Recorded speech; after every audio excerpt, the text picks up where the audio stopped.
غسل جمعه حکمش خلاف سخت بین اهل علم رفتگی.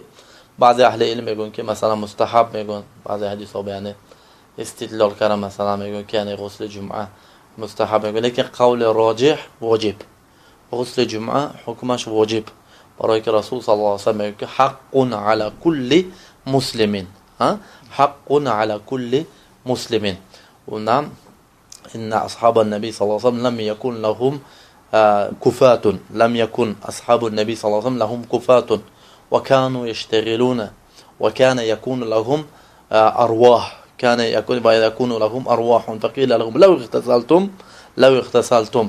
اذا يعني غسل جمعه چه به دست حکمش واجب میشد. حکم غسل جمعه چه میشد یعنی واجب میشد. یعنی قول مثلا یعنی راجح یعنی چی میشد یعنی واجب میشد. لیکن بعضی اهل علم مثلا یعنی چنده گفته که یعنی شیخ جابر رفت ذهب الى انه مستحب گفت یعنی.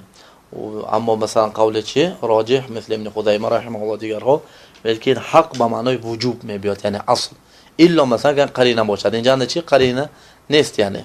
و حدیث عثمان دلیل میبرن که عثمان وقتی که مسجد به میدراید یعنی عمر رضی الله تعالی عنه یعنی چی میکنه. لیکن همین حدیث یعنی واجب میگه یا به این استدلال میکنن برای که میگن که یعنی برای که همین قدر یعنی نزد همین قدر جمع و غفیرنده عمر چی کرد یعنی عثمان به انکار کرد. اگر این مستحب میبود اینقدر چه انکار نمیکرد. این کار یعنی انکار کردنش به شدت و به سختی انکار کردنش به دلالت میکند غسل واجب بدنش به دلالت میکند.